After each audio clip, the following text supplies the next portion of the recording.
Joining me now, Hereford manager Paul Caddis. That must be a really satisfactory victory for you, especially tonight. Honestly, I'm absolutely delighted.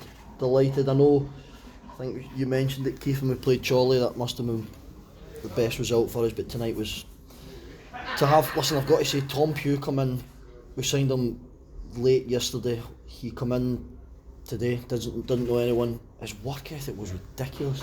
Honestly, it was unbelievable. For him, it shows another one that we've brought into the squad, and I told him, when you come in, you'll be part of our squad, we'll protect you, we'll look after you, and he was different class today. But listen, I've got to say, again, I keep saying it to a man, I thought, brilliant. Pontypool saves off when he has to.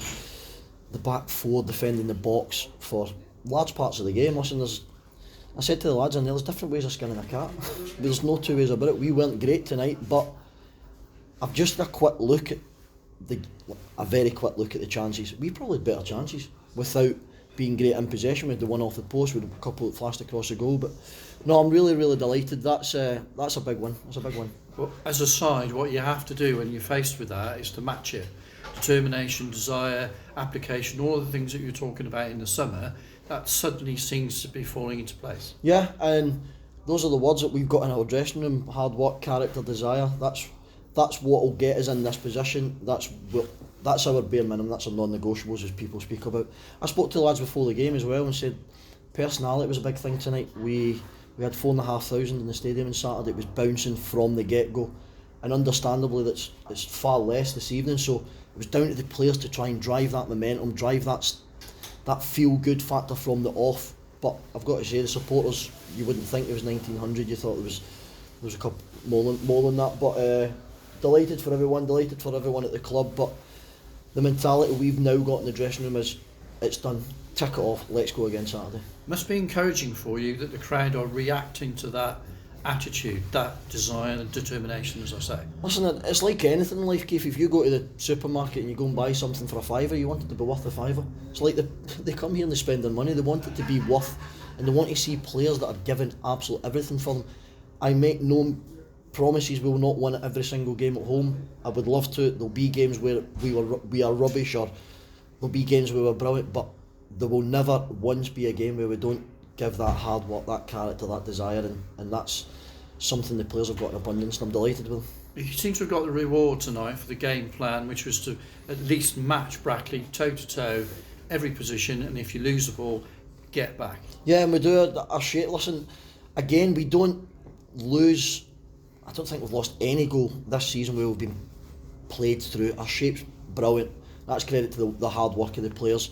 We went the 4-4-2. To be honest, we gave Babs right up until the last minute to try and get involved, but he's got a little spasm in his hamstring, so we decided to leave that and we decided to put Kills in.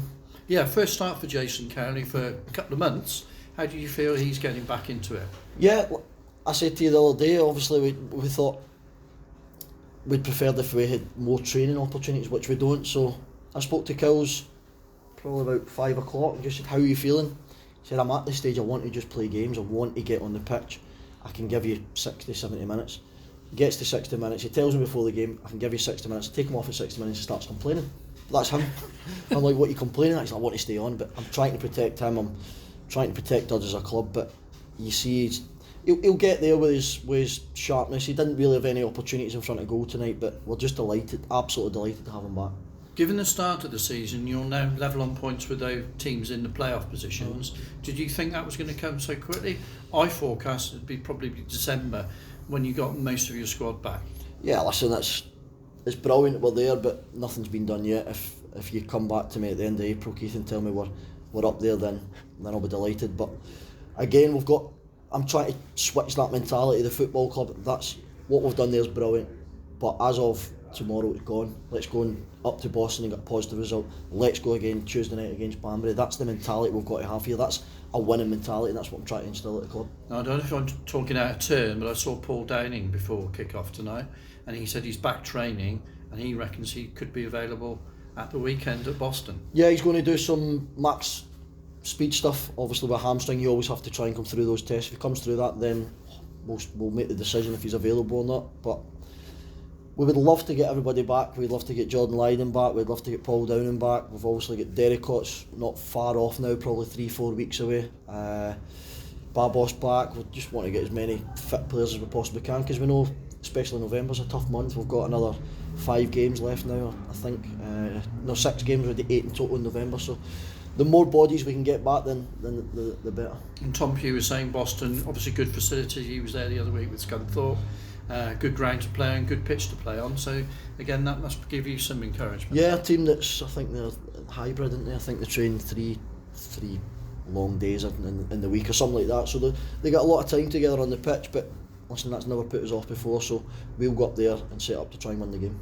Thanks for your time. Thank you. What did you sort of say to him at half time? Because the momentum of the game kind of changed at half time. Yeah, just a regroup. I took responsibility at half time and I said to the players, listen, we're getting a bit overrun in the middle of the pitch, and that's down to me because I've set up with 4-4-2, and I understand that and I respect that, but can we take a little bit care in possession? And sometimes in football, things they just don't come for you. So it's like, right, what's not working? Right, we can't. Our touch isn't great, or in possession is not great. Let's play balls down the side. Let's get up the pitch and let's defend high up the pitch, which we've done. I was really pleased with the performance. What's the latest injury update on Andy Williams? Oh, I don't know. Truthfully, I think he'd done 10 minutes.